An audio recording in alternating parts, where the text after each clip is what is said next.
안녕하세요. 김태현 목사입니다. 뚜벅뚜벅 메시지. 오늘은 이것이 사명이다 시리즈 네 번째입니다.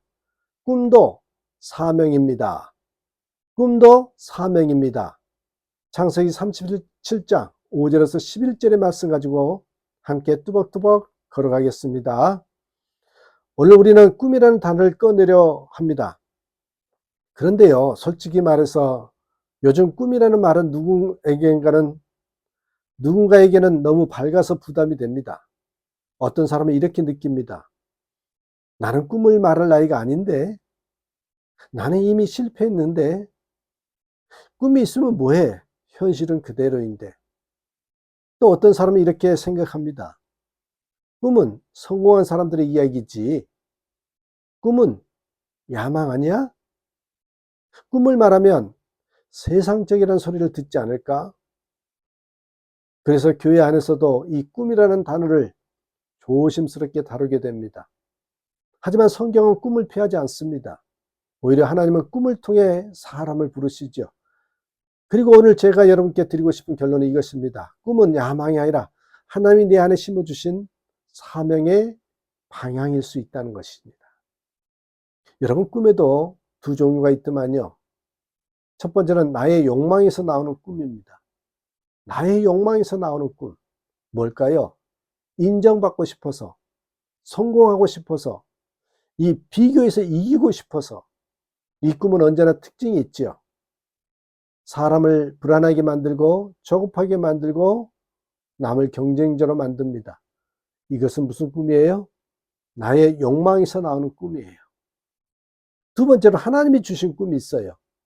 하나님이 주신 꿈은 이상하게도 사람을 겸손하게 만들고 오래 참고 누군가를 살리고 싶게 만듭니다. 빌립보서 2장 13절에 너희 안에서 행하시는 일은 하나님이시니 자기의 기쁘신 뜻을 위하여 너희에게 소원을 두고 행하게 하시나니. 여기서 중요한 단어가 하나 있어요. 소원을 두고.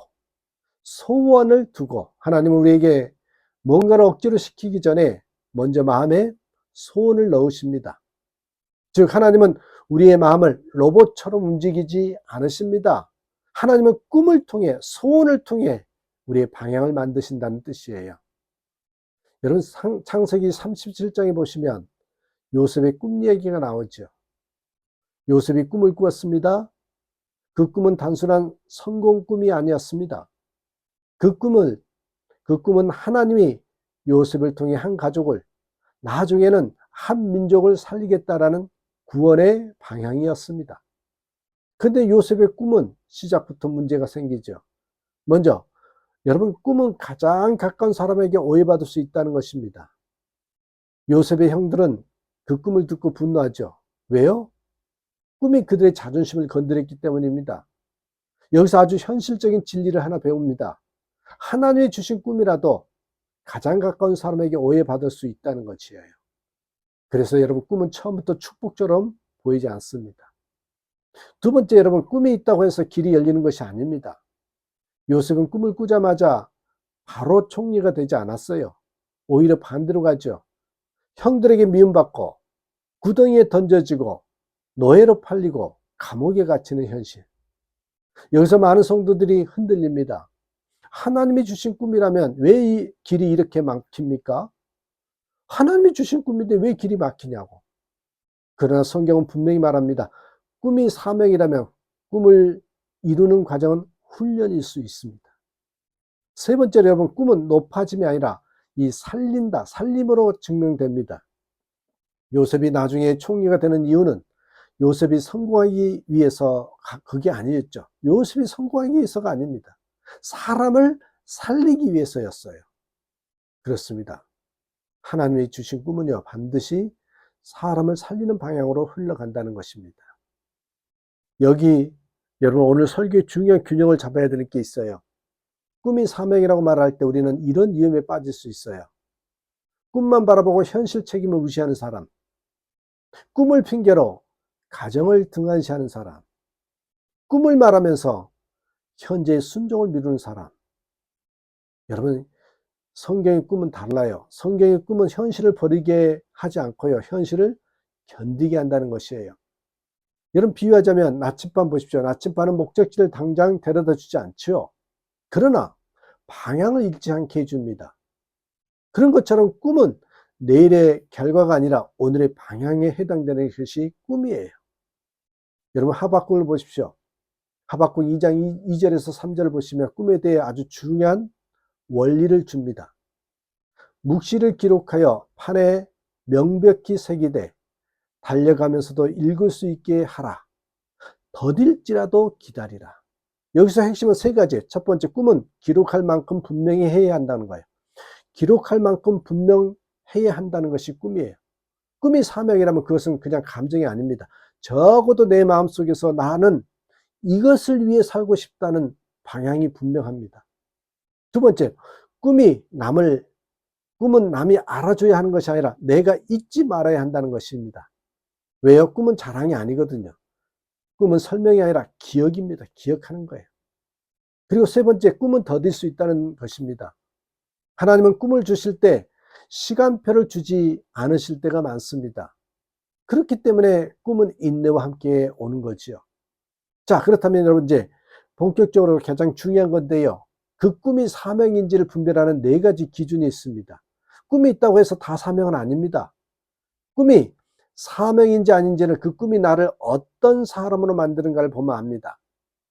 하나님이 주신 꿈은 나를 성공시키기 전에 먼저 나를 변화시키거든요. 자, 어떤 변화예요? 첫 번째, 이 꿈은 나를 교만하게 하는가, 겸손하게 하는가? 교만, 겸손. 하나님이 주신 꿈은 사람을 우쭐하게 만들기보다 오히려 두렵게 만들 때가 많습니다. 왜냐하면 하나님이 주신 꿈은 대부분 내 능력으로 감당할 수 없는 크기이기 때문입니다. 그래서 그 꿈 앞에서 사람이 이렇게 됩니다. 내가 할 수 있을까? 하나님이 도와주셔야 하는데 내가 이 일을 감당할 자격이 있나? 여러분 비유하자면 이래요. 어린아이가 큰 그릇을 들고 가는 모습을 떠올려 보십시오. 그 아이는 뽐내지 않습니다. 오히려 조심조심 걸어가죠. 왜요? 쏟을까 봐요. 여러분 하나님이 주신 꿈은요. 그렇게 우리를 조심스럽게 만듭니다. 반대로 여러분 욕망의 꿈은 이런 증상이 있어요. 이렇게 자꾸 말하잖아요. 말할수록 내가 커지고요. 내가 해낼 거야. 내가 해낼 거야. 이런 말로 끝이 나요. 때로는 주변을 내려다보고요. 누가 반대하면 분노가 치밀어 오면 여러분 그 꿈은요. 욕망의 꿈이라고 생각하시면 돼요. 두 번째, 이 꿈은 사람을 경쟁자로 만드는가 아니면 이웃으로 만드는가. 하나님이 주신 꿈은 사람을 도구로 쓰게 만들지 않습니다. 하나님이 주신 꿈은 내가 빛나기 위해 사람을 이용하는 방향이 아니라 사람이 살아나도록 나를 사용하시는 방향입니다. 자, 아주 현실적인 예를 들어볼게요. 예를 들어 어떤 사람이 사업의 꿈이 있습니다. 욕망의 꿈이면요, 직원이 사람이 아니라 수단이 됩니다. 실적 못 내면 버리고 사람을 소모품처럼 씁니다. 근데 이 사명의 꿈이면 직원이 이웃이 됩니다. 그 사람의 삶을 생각하고 함께 성장하고 사람을 살리는 방식으로 일하지요. 그렇습니다. 이 욕망의 꿈의 증상은 비교가 심해지고요. 다른 사람 성공이 불편하고요. 동역이라는 것이 불가능해집니다. 사람을 숫자로 보기 시작하지요. 그렇습니다. 세 번째로는 이 꿈은 오늘의 책임을 무너뜨리는가, 오늘의 순종을 세우는가입니다. 자, 이 기준이 실제로 가장 치명적인 기준입니다. 왜냐하면 많은 사람이 꿈을 핑계로 오늘을 무너뜨리기 때문입니다. 꿈이 있으니 지금은 대충, 언젠가 크게 할 테니 지금은 미뤄도 된다. 지금의 직장 가정은 그냥 과정일 뿐이라고. 여러분, 하지만 성경에서 말하는 꿈은 달라요. 하나님이 주시는 꿈은요, 오늘을 성실하게 만듭니다. 자, 요셉은 꿈을 받았지만 노예로 팔려간 집에서 대충 살지 않았어요.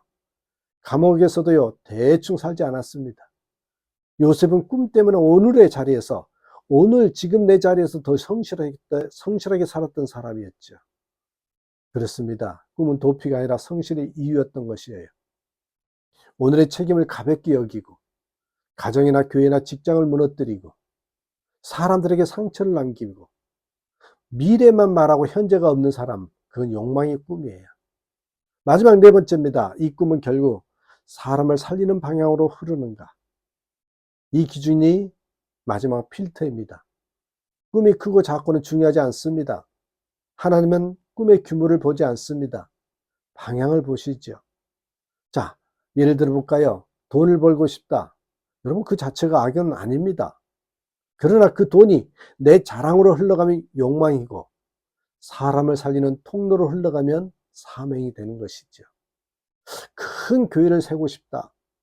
여러분, 그 자체가 목표가 되면 위험합니다. 그러나 사람들이 복음을 듣고 살아나게 하는 방향이라면 사명이 될 수 있지요. 여러분, 유튜브를 하고 싶다. 조회수 자체의 목적이면 욕망이 되지만 사람을 살리는 메시지가 목적이며 사명이 되는 것이죠. 그렇습니다. 그래서 하나님이 주신 꿈은 우리에게 세 가지 은혜를 줘요. 첫 번째, 방향을 줘요. 분명한 방향. 오늘의 걸음이 흔들려도 방향을 잃지 않게 하죠. 두 번째, 버틸 힘을 줍니다. 꿈은 결과가 아니라 견딜 이유가 되는 것이죠. 버틸 힘을 준다. 세 번째, 작은 순종을 의미 있게 만듭니다. 꿈이 있으면 오늘의 작은 순종이 그냥 하루가 아니라 사명의 일부가 되거든요. 그래서 기억하십시오. 꿈도 소명이다. 꿈도 사명이라는 걸 기억하시면서 꿈꾸는 자로 사는 저와 여러분 되시기를 주님의 이름으로 축복합니다. 감사합니다.